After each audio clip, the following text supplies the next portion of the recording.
اللي بدنا نحكي فيه الآن. حاولنا نعمل تقرير بس الناس طابع الخجل والذي سيطر على الناس. كنا بدنا نسأل الناس عن الشخير وكنا نتمنى يجاوبونا، لأنه الشخير يؤدي إلى أمور وليست أمور يعني جيدة يستهان بها، لكن هي خطيرة إلى حد ما.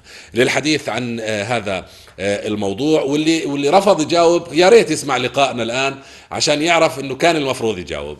بستضيف الآن الدكتور ليث الخصاوني، أستاذ مساعد في كلية الطب في الجامعة الهاشمية، أخصائي جراحة أنف وأذن وحنجرة وأورام الرأس والعنق. صباح الخير دكتور ليث. صباح الخير، يا أهلا وسهلا فيك في برنامج بيت العيلة.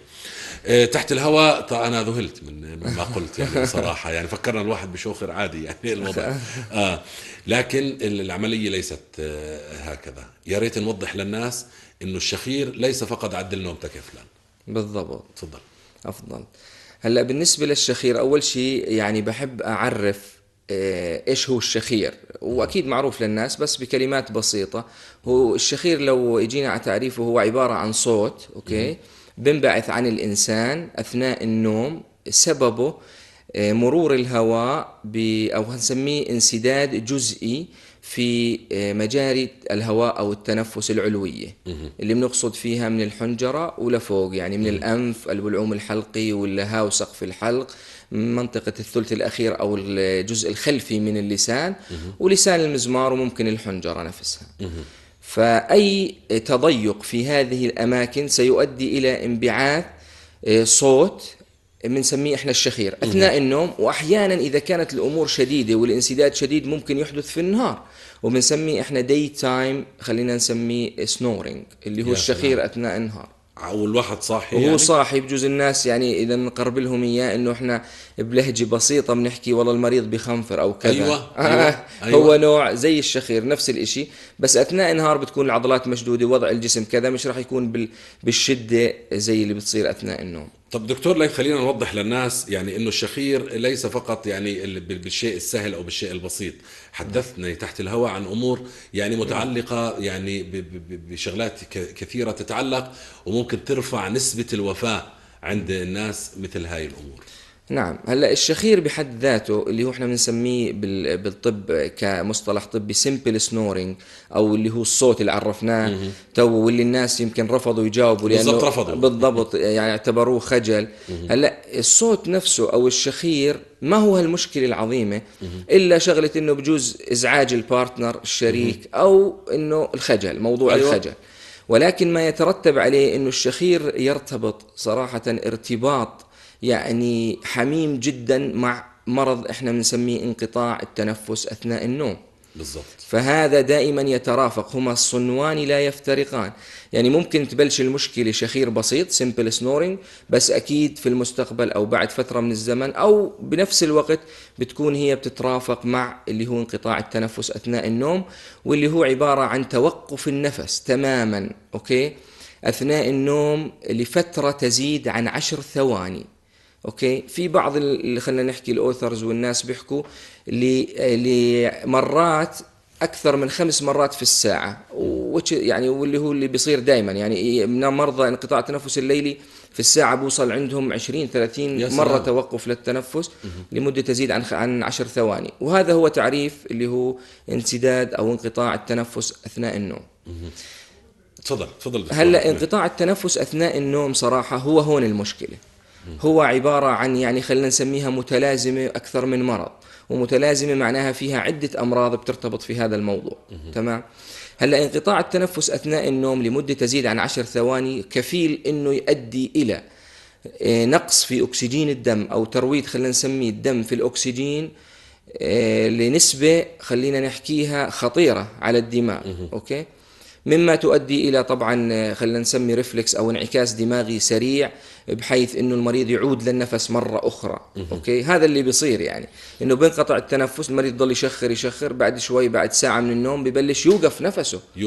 نعم. ما في دخول للهواء للرئتين أبدا. يعني دكتور يعني إذا يعني سمعت ابني يعني بشخر وهو نايم. نعم. المفروض أبلش بالعلاج أنا على دكتور اعالج تضيق مجاري النفس في المنطقه العلويه، بحيث لا يؤدي الى عمليه اختناق وانقطاع النفس اثناء النوم. بالضبط. لانه الشخير يؤدي اذا لم نعم أكيد، وممكن إنه يكون يترافق، لأنه المشكلة إنه ممكن يكون يترافق معه. نعم يعني ممكن من البداية، يعني مش إنه سيكولي، وإنما من البداية موجود، ولكن الناس إيش اللي بهمهم؟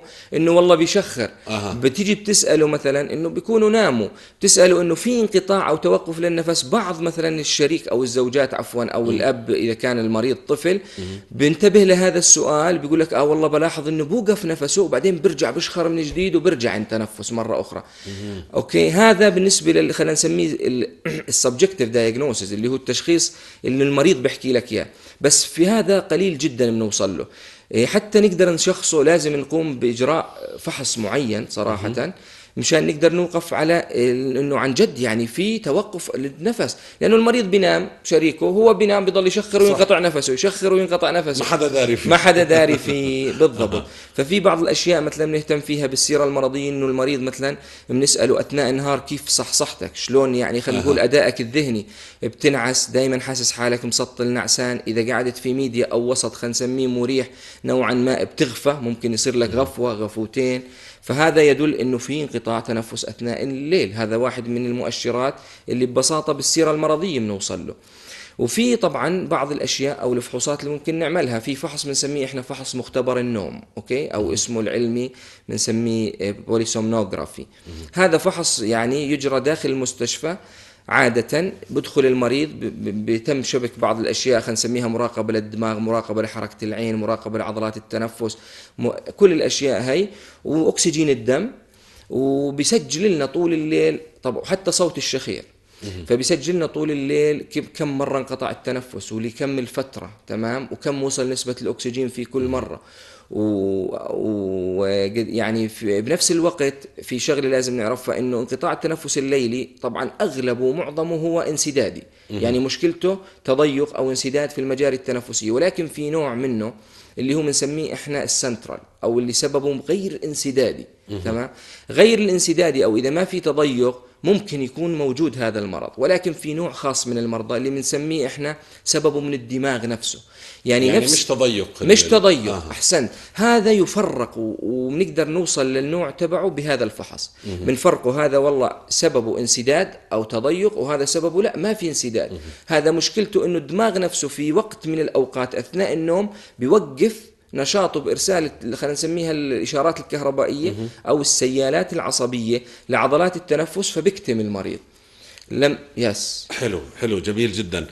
طب دكتور، العلاج لمثل هاي الأمور؟ نعم. يعني هلا يعني العلاج بعمليات، بحقن، نعم، بدواء معين، ويعني تنقطع عملية انقطاع النفس بعد العلاج؟ هلا أكيد تعود مرة أخرى. لأنه الواحد بسمع يعني كثير، يعني إنه أنا ممكن مثلا عندي مثلا انحراف، أو في عندي جيوب، أو في عندي لحمية، إنه بعمل العملية بترد ترجع الأمور كما كانت. هل شو مدى صحة هذه الأمور؟ تمام. هلا عفوا، بس إنه قبل العلاج الهازارد، يعني إيش السوء، يعني شو الإشي اللي بترتب على انقطاع التنفس الليلي؟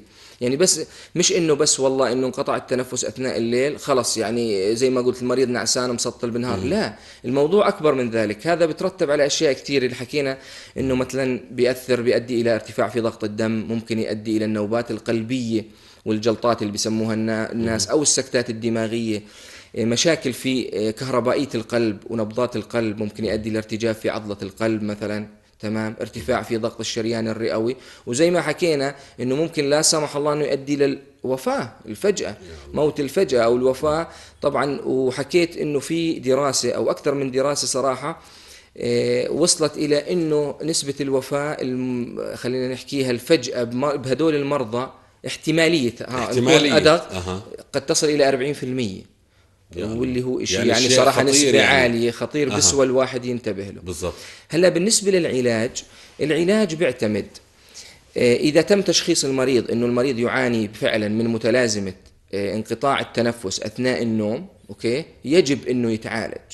لازم العلاج يقسم إلى علاج تحفظي وعلاج جراحي، وإحنا دائما على رأس الأشياء أو الجولد ستاندرد العلاج التحفظي صراحة قبل الجراحة، إلا إذا ما حدث بعدين يعني مشاكل إنه تمنع هذا العلاج.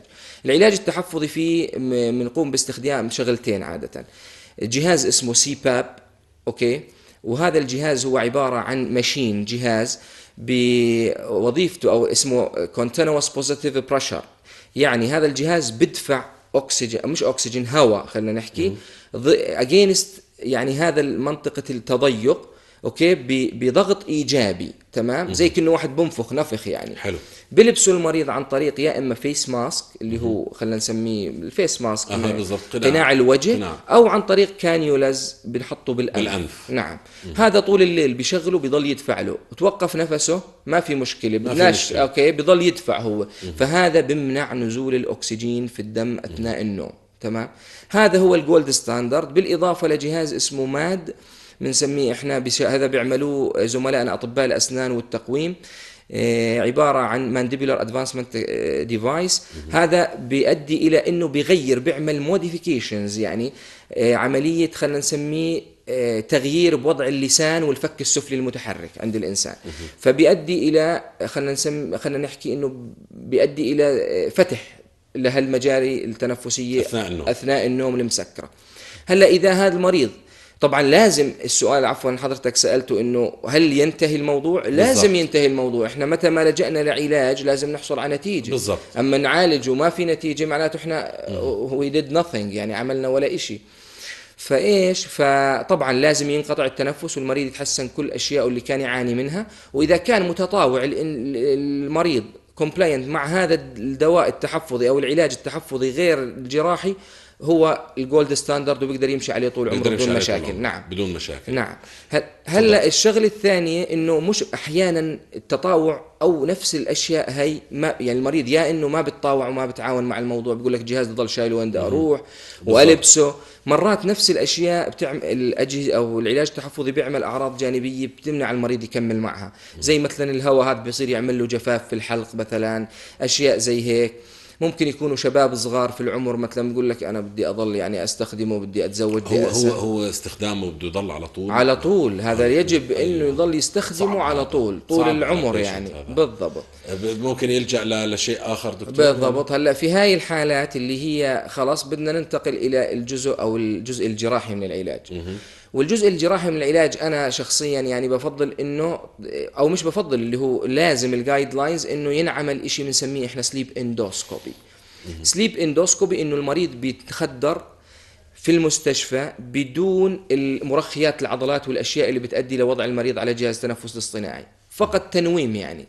وبندخل في جهاز المنظار من الانف درجه والمريض بيكون قاعد بيشخر، اوكي، وبننظر الى الاماكن بالضبط اللي بيصير فيها التضيق.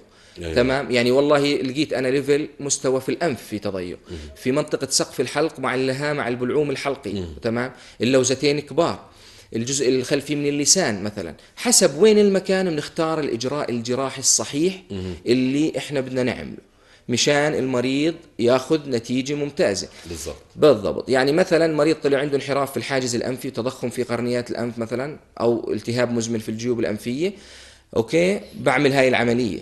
لقينا المريض والله عنده ترهل في سقف الحلق مع اللهاه مع ترهل في عضلات البلعوم الحلقي، بعمل عمليه برضو خاصه في هذا الشيء. تختلف. بالضبط. مريض عنده تضخم مثلا في الجزء الخلفي من اللسان، بدفع لسان المزمار وبؤدي لانسداد، بعمل العمليه الخاصه.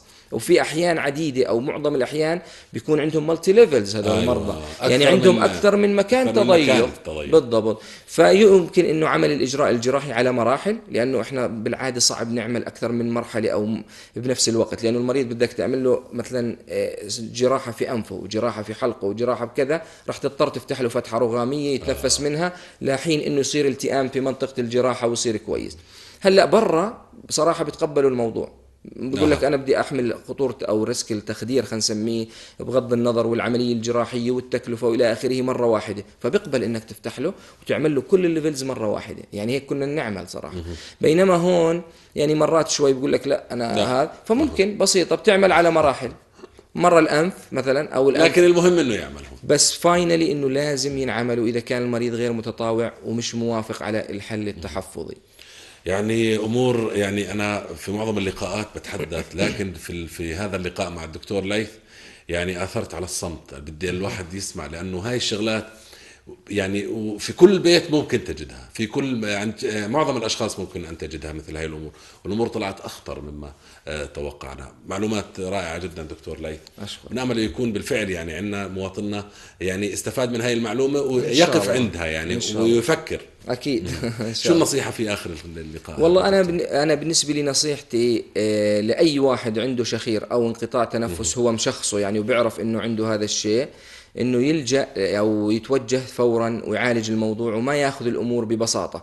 وكمان مسج ثاني بهمني أوصله، إنه الأطفال مهم جدا. الأهل مثلا بتلاقيهم بيطنشوا موضوع إنه عندهم شخير وانقطاع بالضبط. تنفس.